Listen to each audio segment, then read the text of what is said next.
Hello, and welcome to the third chapter out of Economics, Time, Mind, and Spirit. This is Holonomics. So Holonomics is holistic economics. Holo, prefix meaning whole, nomos, a root meaning management. So Holonomics considers more than what we own and the material aspects of experiences. It encompasses our whole well-being. So this includes the full benefits and costs of changing and sustaining behavior, such as impacts on mental health, relationships, environments, and perception of meaningfulness. In 2014, the researchers consultants of Robinson and Robinson published a book called Holonomics, and their approach broke things into objects, relationships, and meaning, and associated with it were mechanistic thinking, systems thinking, and holonomic thinking. And they would have associated objects and mechanistic thinking with a fragmented view of the world, systems thinking, relationships as a dynamic, and holonomic thinking in terms of meaning and the whole. So what is mechanistic thinking? At the core of it, we're going to ask the question, what is it? What is it that we're looking at? What is it that we're trying to understand? How does the object operate? And this tends to have a more linear sense of cause and effect. We analyze the parts as if they're unrelated, and these tend to be more snapshots or separate moments. So for example, what happens to the quantity demanded of a good when its price goes up? Now, systems thinking, we're going to be asking, who are they? What are their dynamics? How do they change together? Now, this is the world of simultaneous solutions, interrelationships, processes of change, or paths. So for example, if you're asking questions such as, what are the macroeconomic equilibriums of inflation, interest, employment, GDP, right? You're getting at how the system works. Now with holonomic thinking, we're going to be asking questions like, why are we choosing this? Who do we want to be? What does this mean? How am I part of the whole? So designing economic systems that produce the space to imagine, transcend, and transform. So it's not how to work within a system, it's designing the system that you want to work into. So for example, the realm of experiences and personal value generated by our economic system. And we're going to introduce a word that we'll occasionally use, and that is liminality. This is a point of transition between focus on the part and immersion in the whole. This is important to understand, even if you're a holonomic thinker, even if you're coming from a holistic perspective, you're not there all the time. There are times in our life where we're focusing on some small, narrow issue right in front of us. But we go back and forth. And that point of transition is liminality. Now, Pine and Gilmore also recognized something similar to this. And at the end of their book, they expanded progression of value to include not just staging experiences, but transformations. And they would refer to that as guiding transformations. In a transformation, it is the consumer themselves that are in some sense also the product. We go from that which is most external, the commodities that we extract from around us, and as we move up, we get closer and closer to, well, what is the value of me being who I am? And then the focus becomes very much internalized. So how do these relate? Well, commodities and goods are objects that would be understood in a mechanistic way. Some goods, services, and some experiences are relationships, and they would need to be understood systemically. And then some experiences and transformations, that's about meaning, and that is holonomic. Now, if we're going to talk about meaning and meaningfulness, I'm going to want to provide a contrast to novelty. Why? Well, the value of novelty is an experience of something new, different, new, spontaneous, unexpected, and tends to be more hedonic in nature. A truly novel experience is one where it's happening for the first time. So if it's happening for the first time, there is no immediate connection with the past. And that keeps it from, at that moment, having a more traditional concept of meaningfulness. So what is the value of meaningfulness? Experience something that's fulfilling. It's connected with the past, possibly the future. There is effort and investment. There is a sense of completion. So there tends to be more sentimental and utilitarian in nature because it's connecting with the past and the future. A novel experience can become the foundation for meaning. So this is not to say that it's a trade-off in the long run between novelty and meaningfulness. We can say that humans need a certain amount of novelty in their life because that creates a basis for a greater expanse of meaning and meaningfulness. So let's take a look at this from a graphical perspective. So novelty and meaningfulness are shown vertical axes, and time is horizontal. On the left scale, the red represents the amount of novelty associated with an experience. And there we would expect that to drop off very quickly, right? So the experience of novelty is going to hit at the very beginning of the duration of an experience. But as time goes by, relatively quickly, that sense of novelty will decrease. What happens is that meaningfulness, that grows as time passes. So that if you're continuing to do something or you're continuing to be involved with something, we transition out of the novelty, hedonic quality of the experience to the more holistic, meaningful qualities of the experience.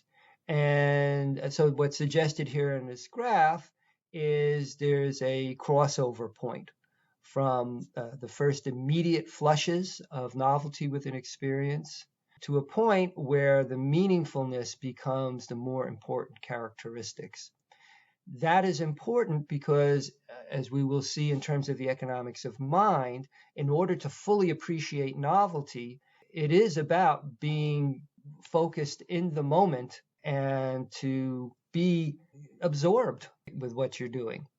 Whereas over time, if the meaningfulness starts to dominate, then it's not solely about being focused in the moment. It is the connection with both the past and the future that gives the greater, more expanded awareness and consciousness of the meaningfulness of events. Now, with holonomics, we can break this down into two components. In the same way we talked about external environments and internal environments, we can break holonomics down into economics and egonomics. So again, eco meaning household, ego meaning self. So if economics is the management of the resources of one's household, business, or material entity, it is focused on what we choose. Egonomics is the management of the persona of the decision maker herself. This includes elements such as personality, beliefs, priorities, morals, and ethics. They show up in how and why we make choices. So traditional economics, we tend to focus on what we're choosing. Economics, we're going to be focusing more on how and why we make choices. And holonomics is a recognition that these go together, they evolve together. Now we're going to need three important distinctions. That is transaction, transition, and transformation. So in standard economics, we assume that people make decisions to maximize a subjective sense of utility. The basic model assumes that when deciding what to buy and do, the new goods and services purchased will have a cost. But the process of changing to the new behavior and habit does not. This is what we're often presented in introductory economic classes when we're trying to present models that are tractable, that a student can follow, and we're not trying to make them too complicated. But as we get into the real world and practical issues, in fact, the process of changing behavior and habits does become costly. Now, this is the reason why we have a behavioral economics as an important field of study now. So transaction cost, that's the cost of buying and selling. So it's not the cost of the good, but it's the cost of the process of buying and selling. So for example, if you want to sell a house, you typically are going to pay commission. So commission will be part of the transaction cost. The transition cost, that's the cost of modifying behavior. So maybe you've made a decision that you're going to go to a gym on a regular basis. It may involve reorganizing your schedule. It may involve you making mistakes up front as far as, getting to the gym on time and what you need to do to make sure to get to work on time. And those are all costs involved with modifying your behavior. And then there are transformation costs, and that's the cost of changing who we are. Right? So this is the cost to change how we make decisions and subjectively perceive events. So transaction costs, they can involve finance fees, penalties, interest, commissions, legal expenses. Now, again, if you're buying and selling a house, you're typically going to have some kind of lawyer involved. The time and effort to complete a transaction. These are all elements of transaction costs. What are transition costs? Switching costs. So for example, if you want to go from using one service provider to another, right, there are going to be the transaction costs, but there's also going to be the cost involved with changing the behavior, setting things up, getting used to the different services and patterns of the new provider. Moving costs. So if you're buying a new home, well, there is going to be a moving cost. Right? Time, effort, and material to practice new skills or change habits or develop relationships. So another element of a transition cost when you're moving is you've got to meet new neighbors. You've got to develop new relationships. You have to change habits about, well, where are you going to go shopping, right? Where do you go to gym or exercise? Where do you park? All these things are costs and time and sometimes money and other resources that are associated with moving and changing behavior. Right? And so this is the realm also of behavioral health issues such as addiction. Right? How much does it cost to get yourself out of an addiction? This is about changing one's behavior as compared to changing oneself. Now, transformation costs have to deal with the cost to change who I am. This may involve a psychological catharsis, transformation of spirit in terms of what your desires and goals are, changes between emotional and rational decision making. If you're someone who's used to making all your decisions emotionally, maybe you have to change and be a little bit more rational in your decision making because of the type of decisions you need to make. Likewise, if you're someone who's always about making rational decisions, which unfortunately requires time and information, and you find yourself in a situation where you don't have the time, you don't have the resources, now you have to get used to maybe making emotional or more intuitive decision-making processes. So that's a change that's dealing with who I am as a decision maker. Someone might hear the phrase rebalancing the chakras, for example, from that cultural perspective. And this also can be associated with changes in belief, faith, and personal identity at the deepest levels. So we're dealing with endogenous constraints and dynamic preferences. So transformation costs are important to keep in mind in terms of not only making an optimal decision, but also in understanding where other people are coming from. Even if you're a boss and you're trying to get your employees to behave a certain way, you might think, okay, I'll offer them a bonus. And sometimes that'll be useful. But sometimes the issues are much deeper, and it's not just about offering a bonus. If you need them to work extra hours on a regular basis for a long time, now they got to figure out childcare, for example. Okay. Or if they've been used to helping parents or friends, and now they don't have time to do that. They've got to not only make changes in that, but they've also got to maybe take changes in their attitudes. They may have felt compelled because it was so important to them to take care of friends and family, and now they've got to come up with a new way of understanding themselves where it's okay not to provide as much help.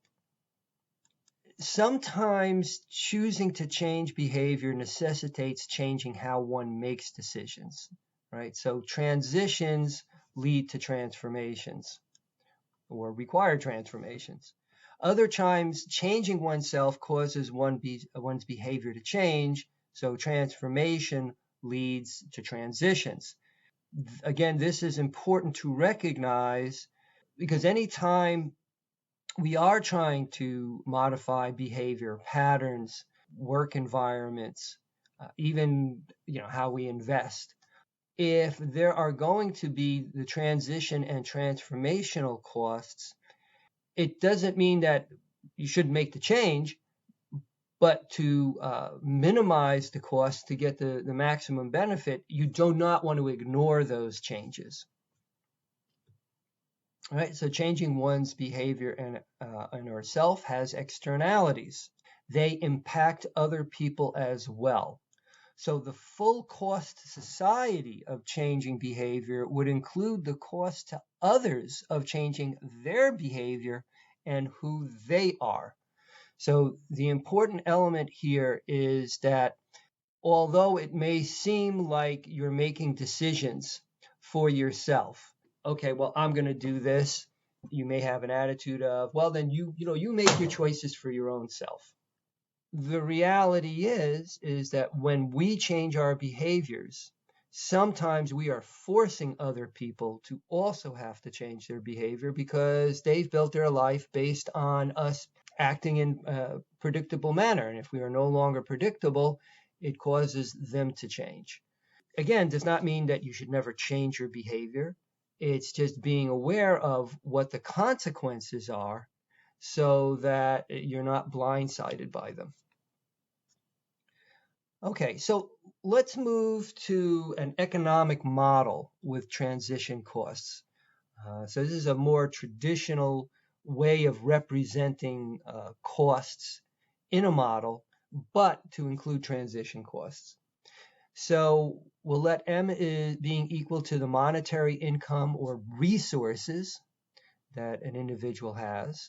PI is the price of good I. QI is the quantity of good I. And S is the amount of savings or financial slack in that moment of decision. So the market constraint would be M is equal to the sum of the price times quantity of goods, so the cost of buying the goods, plus the amount of savings. In other words, If you have $1,000 and you spend $900 on stuff, you have $100 savings. Okay, so that represents the slack. And so S is greater than or equal to 0. Now, in a more expanded way, M could be not just what your income is, but how much you can borrow. But in order to include that, you have to include the costs of borrowing. Let U of Q be the utility function representing preferences over Q. Let the initial consumer behavior be represented as Q0. So the transition cost of changing behavior from Q0 to QK would be represented as C as a function of QK and Q0. Now we can consider conjectured variations. In other words, what happens if monetary income changes, or price changes, or quantities change? And that's represented with the little one to represent that a change has occurred.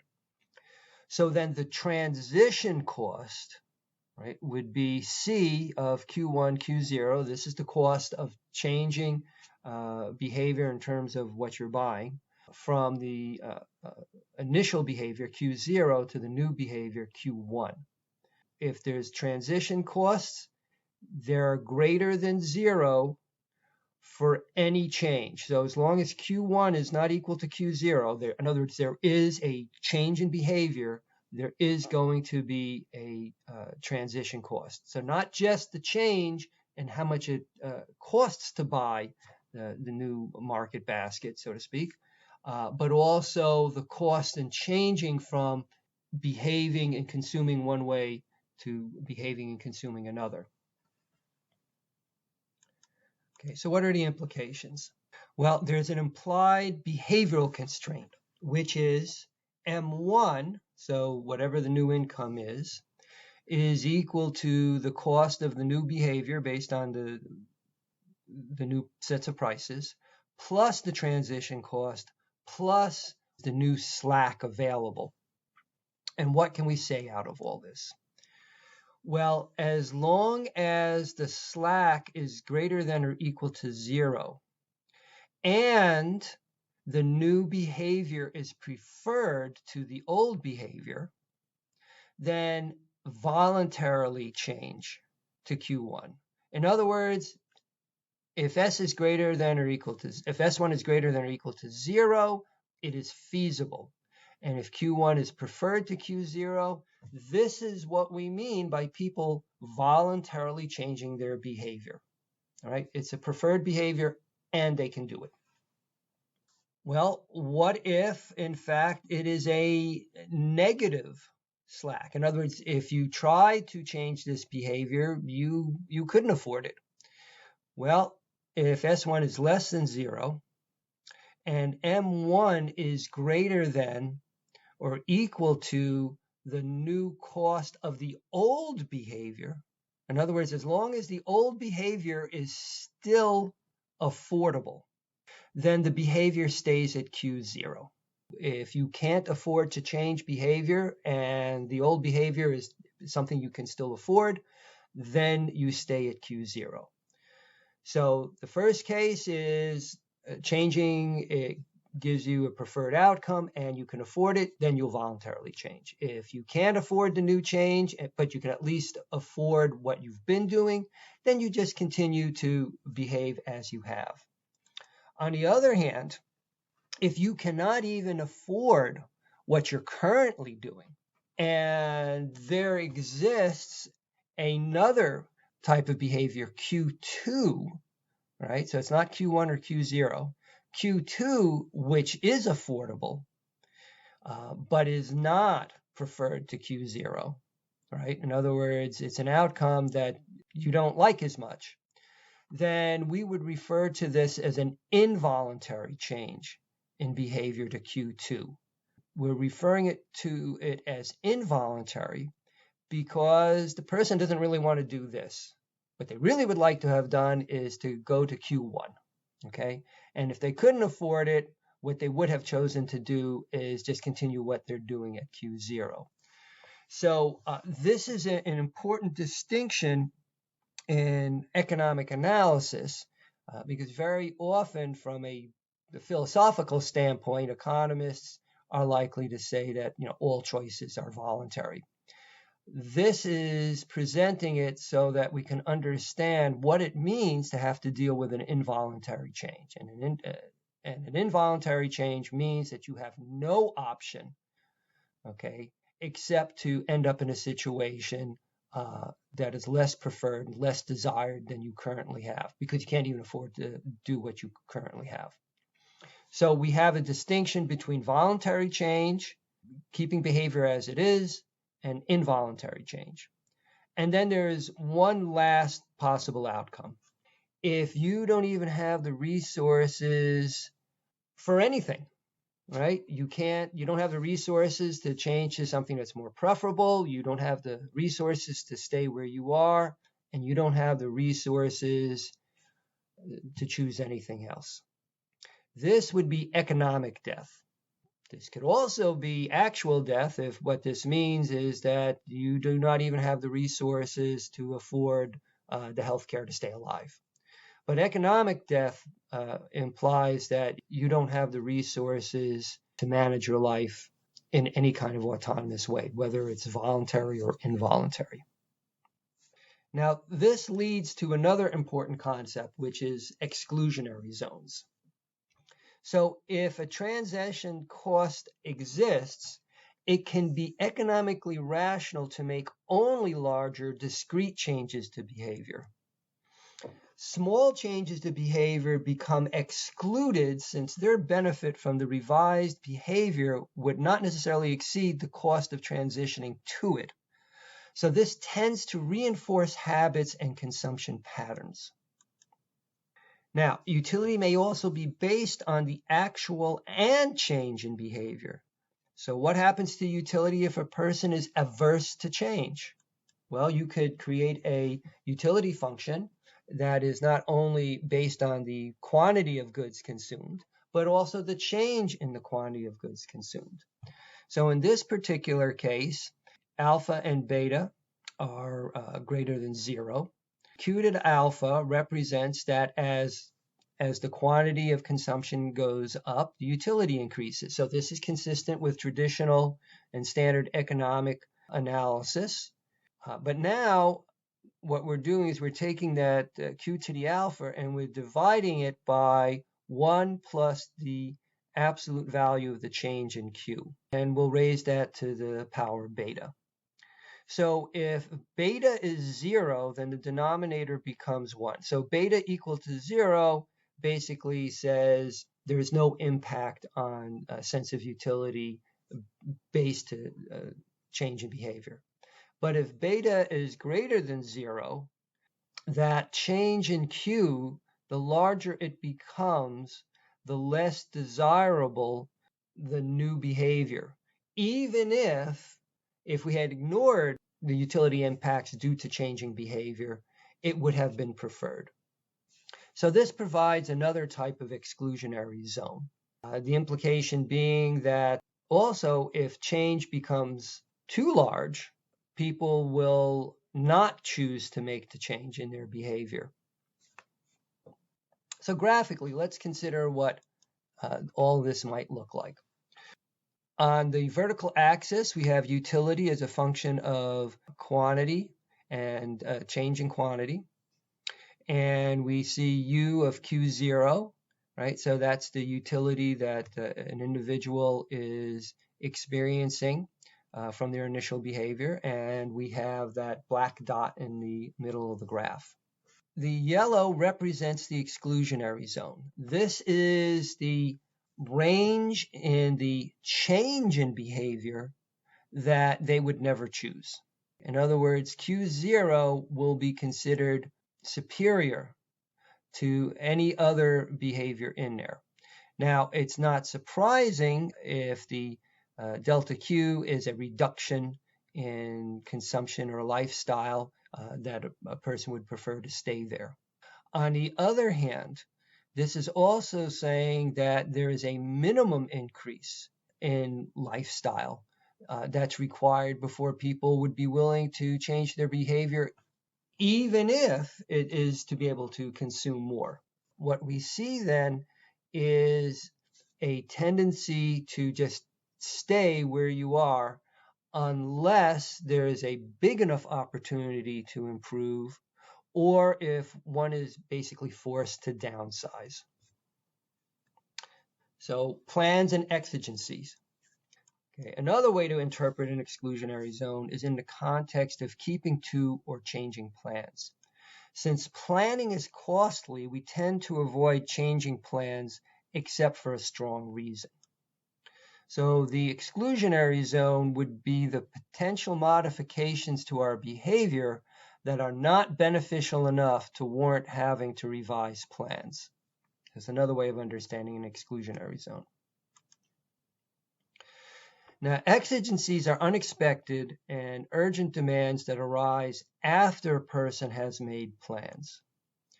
So exigencies can force us to modify our behavior in the short run and then restructure our plans for the long run. Some people, especially those that value the spontaneous, create exigencies so as to experience resisting structures like plans.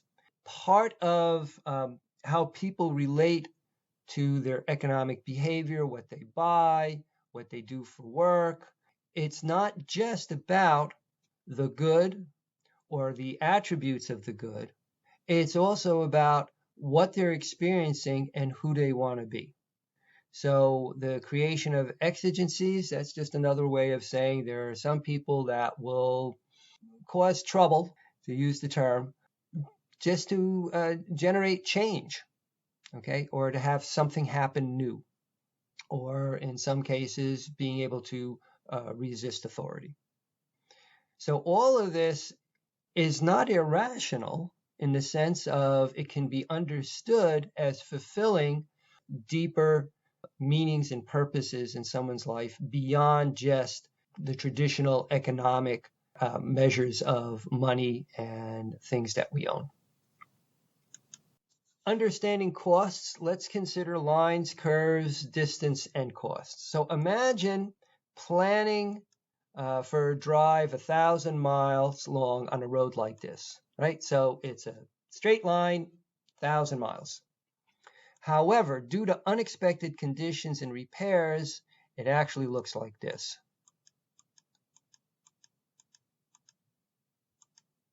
The implication is that your distance and time traveled would be longer and the cost greater.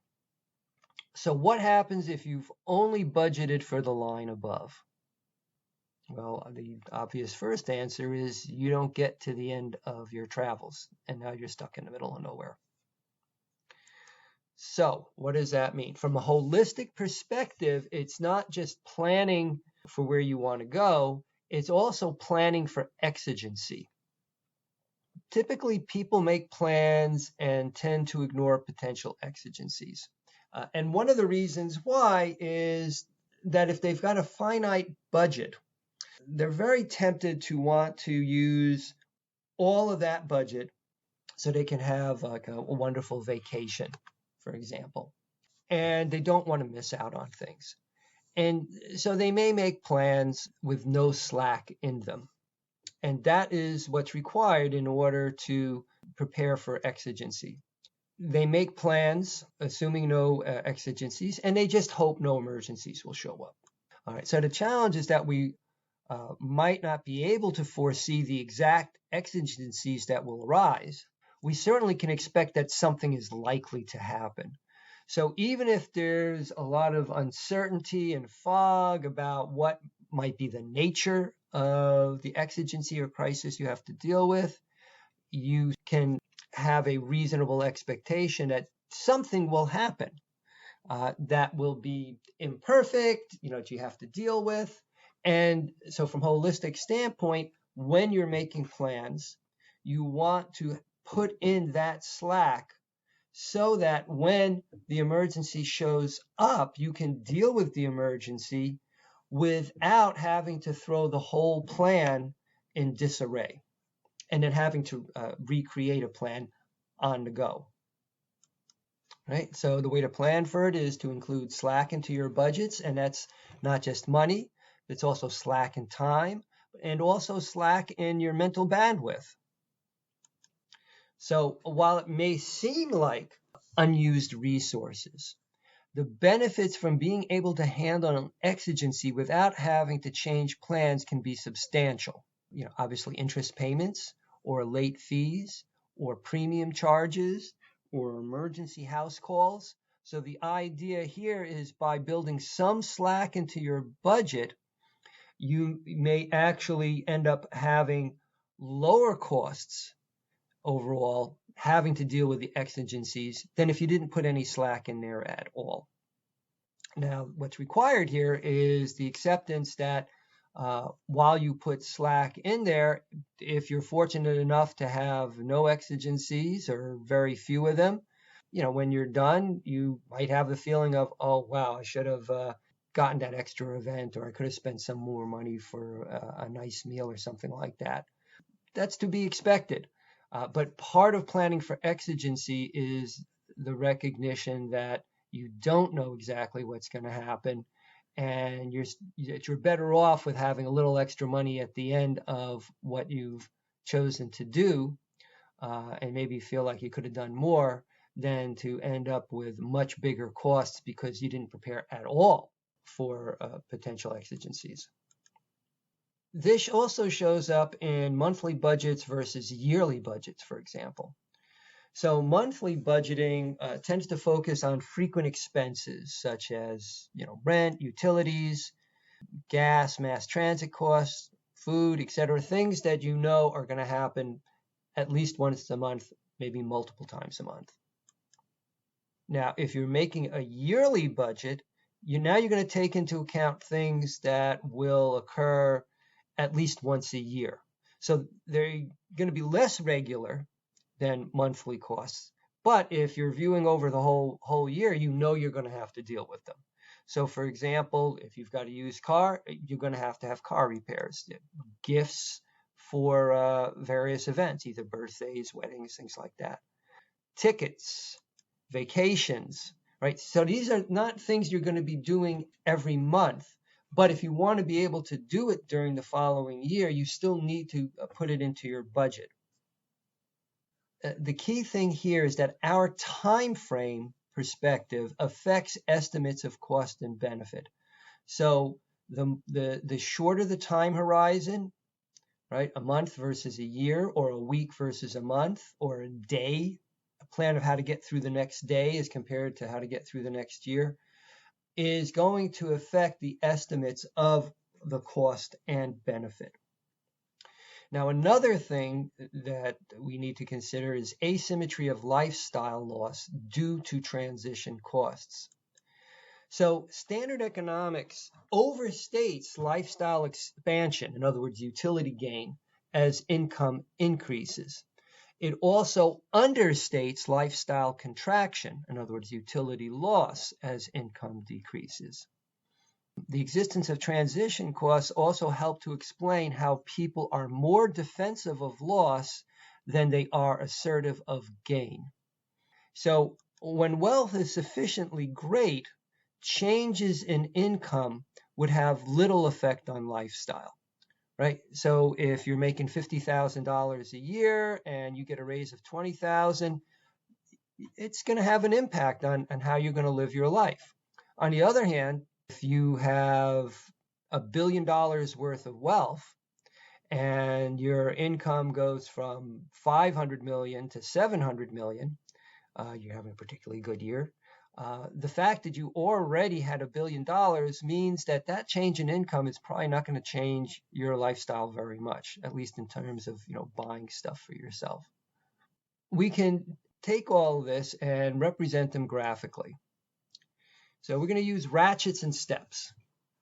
So in terms of increasing lifestyle, the vertical axis is a measure of what your lifestyle entails, right? So it could be the cost for that lifestyle.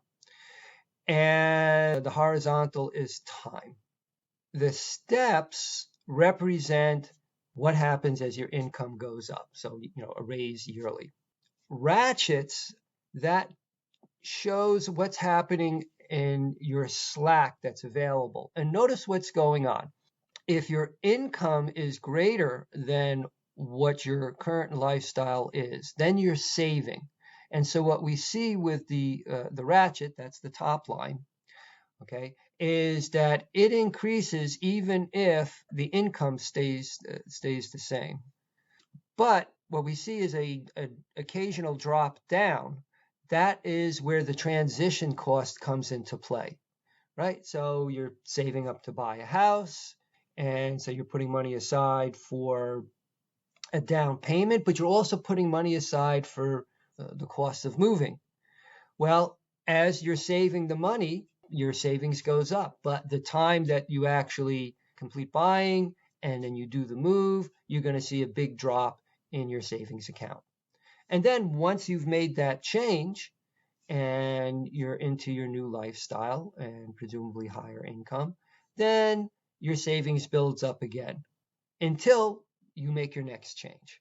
So when there's an increasing lifestyle, what we see is this ratcheting upward, potentially, of the resources available, right? Your slack.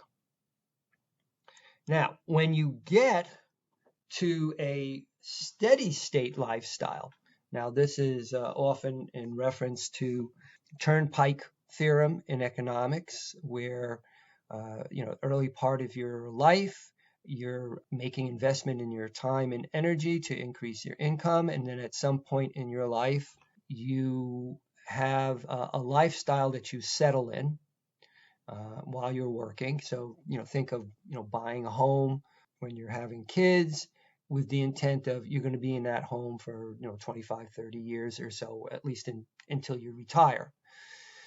Okay. And now in this case, with the steady state lifestyle, what happens? The assets available may go up and down.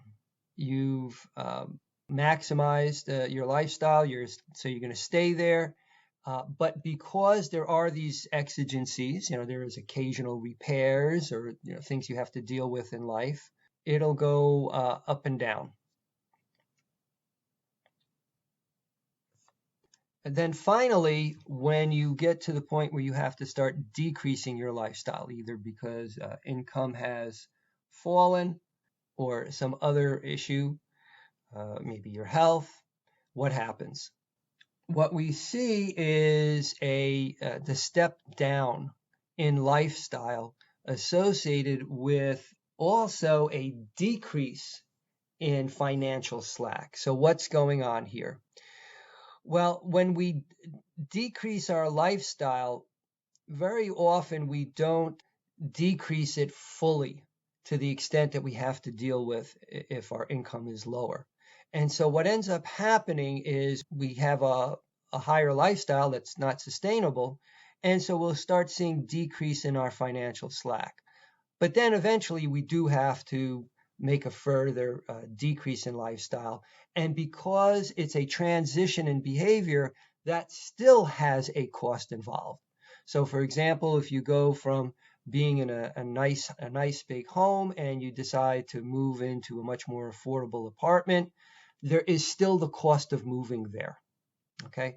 And so that's why even though we have this downward slope in financial slack, we still get these occasional points, transition costs, which means that the decrease in lifestyle, the slack associated with, will occur more quickly than we would expect. So for many people attempting to maintain an old lifestyle, they will go through their resources much more quickly than if they had made a bigger change to begin with. And then eventually what ends up happening? Well, if they run out of slack and they really can't afford much of a lifestyle, this is where you get to that point of economic death. Now, what about exclusionary zones and transformation?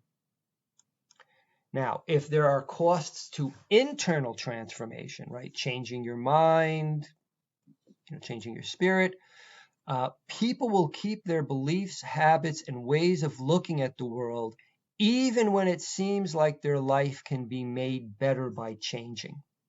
So the idea is there's a recursive loop aspect.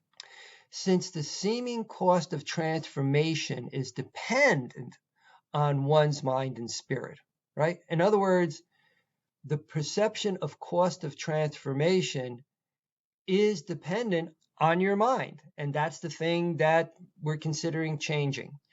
When this recursion occurs, there's a potential for a dynamic equilibrium. In other words, with your current mind, you go, okay, well, this seems to be the next best thing to do. I'll change my attitudes in this way, or I'll change my priorities this way. And then you do that. And then when you get there, what ends up happening? Well, you might find that it was costlier than you expected. Or because you have a new mind and spirit you're working with, it doesn't seem rational or optimal at that point. And now you're going to go do something else.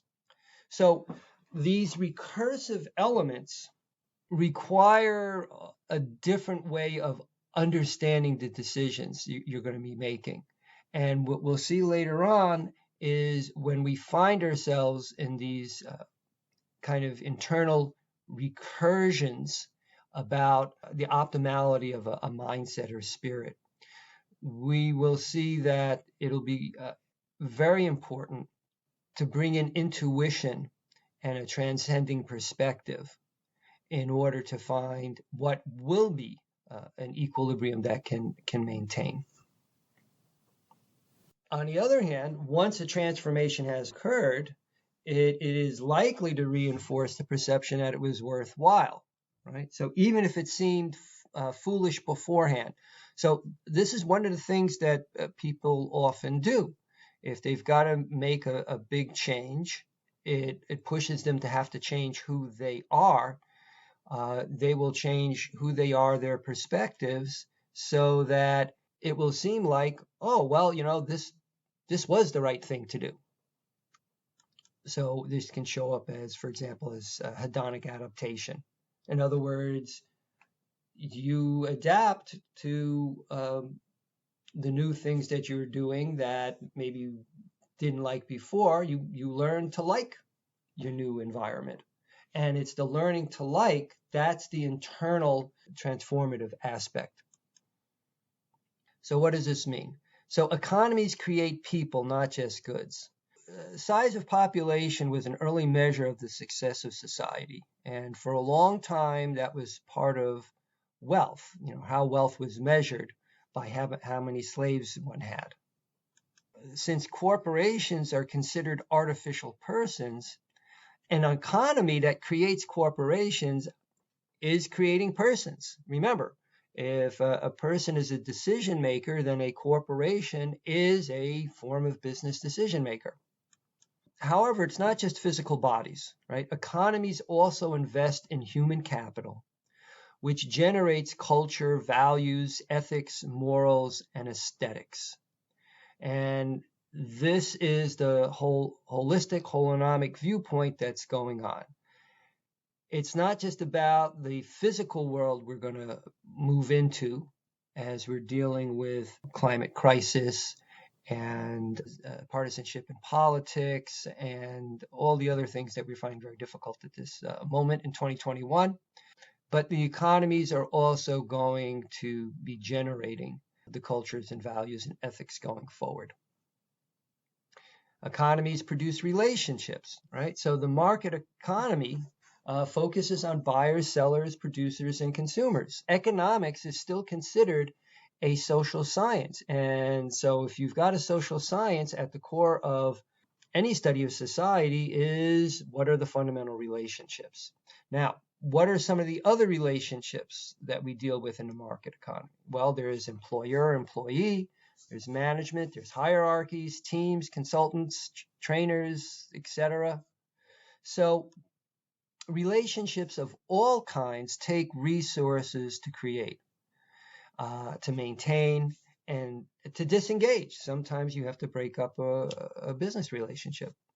So these include time, mental resources, especially emotions, as well as the traditional economic goods to create, to maintain, and then disengage from relationships. A very important insight from a holonomic perspective is the relationship between production and creation. We can phrase it this way: we pay to create, we get paid to produce. Now, paying means providing the energy and resources for something new to exist, right? So if you're going to create, you've got to bring something new to the table, to the process. You're the one who has to pay to create. You have to bring the energy and the resources. Now, getting paid means being provided with the energy or resources to replicate something that already exists or that someone wants you to produce. In other words, they've created in their heads, they want you to produce it. So this will be important in understanding the distinction between production and creation. Another important element of holonomics is what are the consequences of choosing the infeasible? Now, we've already talked about scarcity and the notion that you can only choose from what's feasible. But what if someone tries to choose something which is infeasible? In other words, they're not totally sure of what they can or can't do. And so they're going to try and see what is the limit to what they can do. This brings in the notion of a production possibility frontier, which assumes it's impossible to choose the infeasible. This gets at the distinction between choosing as investing energy toward an outcome and manifestation, the realization of an outcome. Right? So just because you choose something doesn't mean that it will absolutely be manifested in the way that you choose. What happens when we don't know our limits? Well, children, young adults may need to experiment and take risks to discover what their abilities and limits are. In other words, you may be quite capable of things well beyond what you're currently capable of doing right now. But if you don't take the risk to see what else you can do, right, like going to the gym and see if you can lift heavier weights, you won't discover what your abilities and your new limits are. There is a certain amount of risk-taking required in order to even know what your production possibility frontier is. What is the limit of what you can choose to experience? Right. So what are the costs of attempting something infeasible?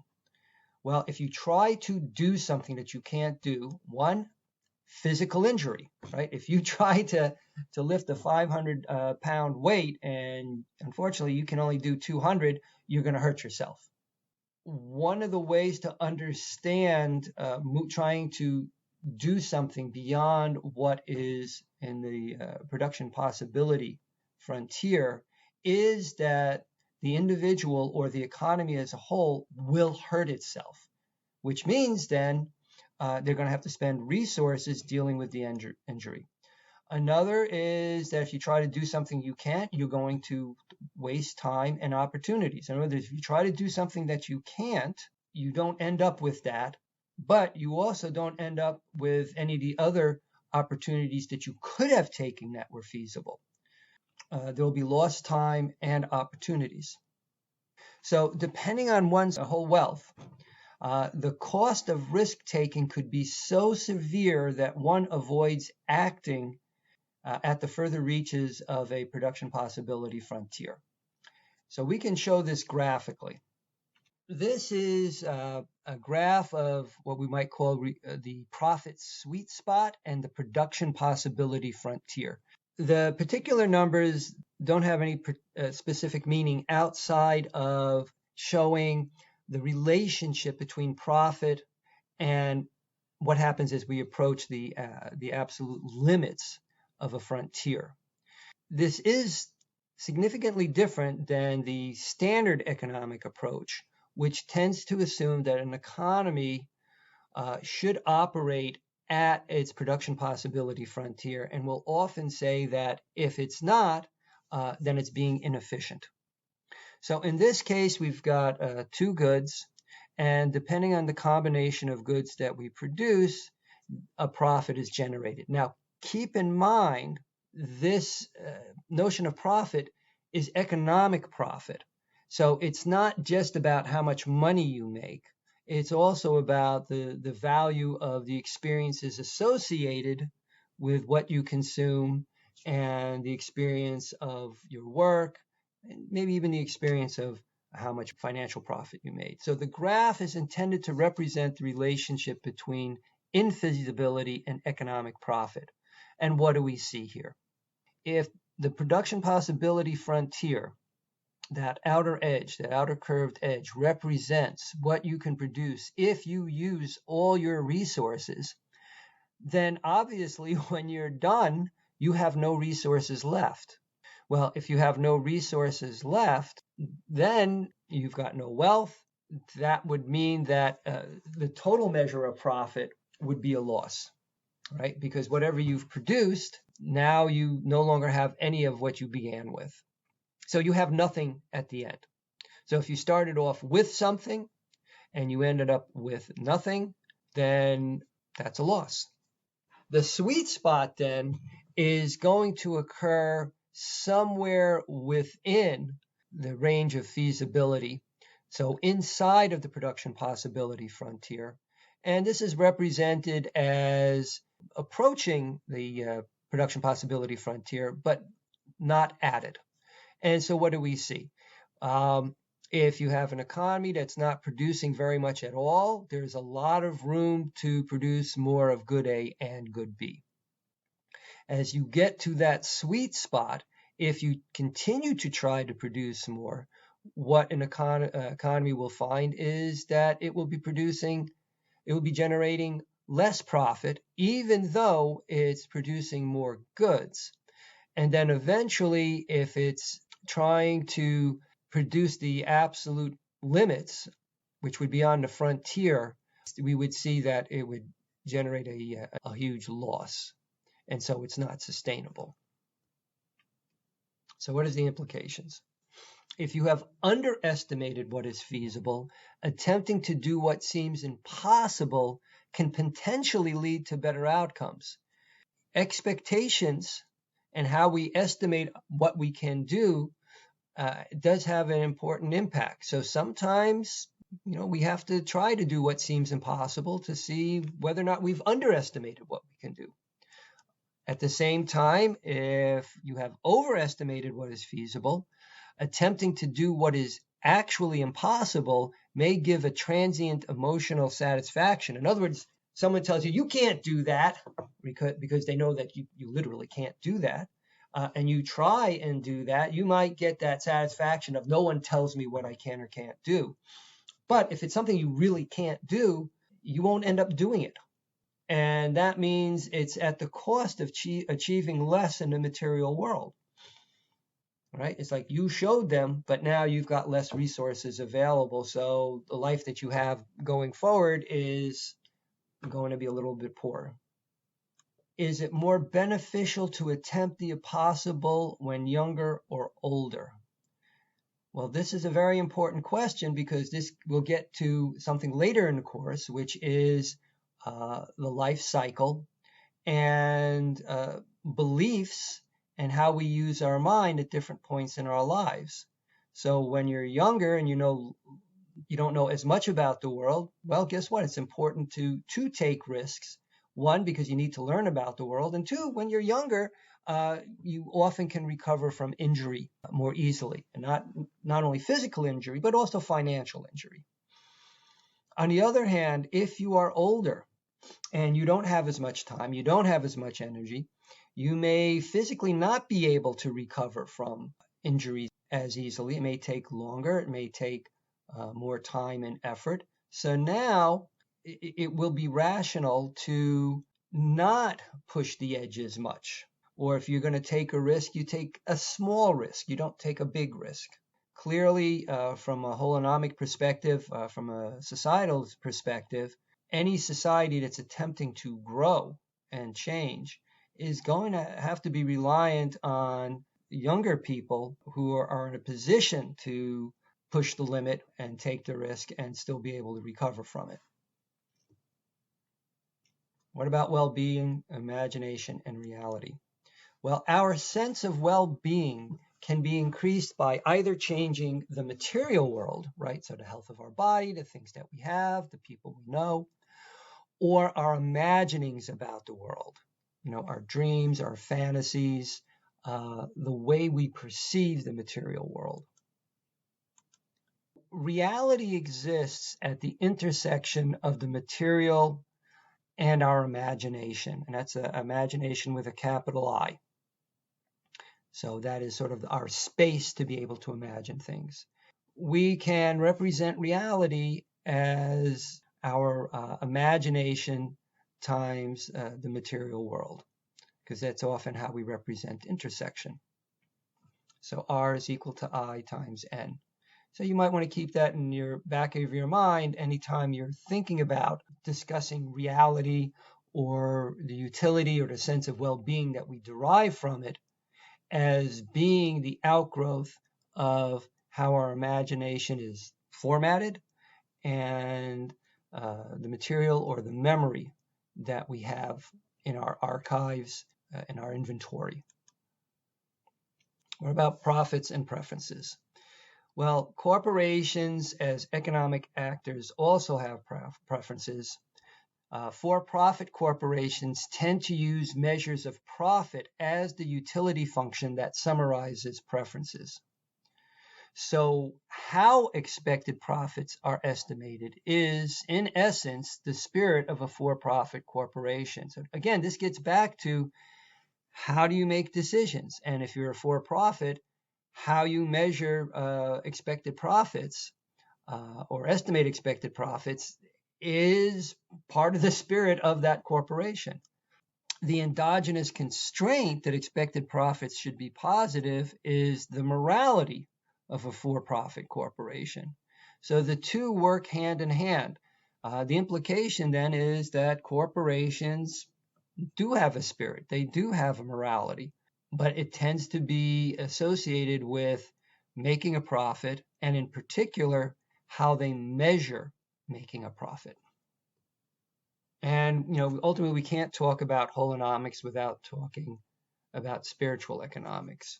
So in practical terms, there are many businesses that market themselves as purveyors of spiritual items, services, and experiences, guiding transformations. In Montclair, there's Thought in Motion, Mystic Spirit, Blue Lotus, all of which will sell goods, or some of them might call icons, for you to use in your spiritual work. But again, all of this is getting into who you are as a person and helping you to inspire to be more of the person you want to be. So in the framework we use, spiritual economics refers to those goods and experiences that people consume to observe, change, and develop who they are spiritually. So this typically deals with their external preferences and their endogenous constraints. So that's how we could talk about it. Why is this important? Because as we move into a future where there's going to be greater and greater scarcity of natural resources, and the quality and condition of them is likely to be poorer. Our economies, our societies are going to end up relying more on internal spiritual imagination, creativity, to find senses of well-being and expressions of joy and happiness in life as compared to the physical stuff. If we're dealing with that, we are talking about having different attitudes and priorities, which will show up in changes in preferences about the external world, like how big a house, or how we constrain ourselves in the world. Maybe not being so aggressive, maybe not consuming as much electricity, or trying to limit the amount of water that we consume. That is completion of the topics for holonomics. And this is the last of the 3 chapters for part 1 of nomics. Next time, we will start talking about time and the role of time in decision making.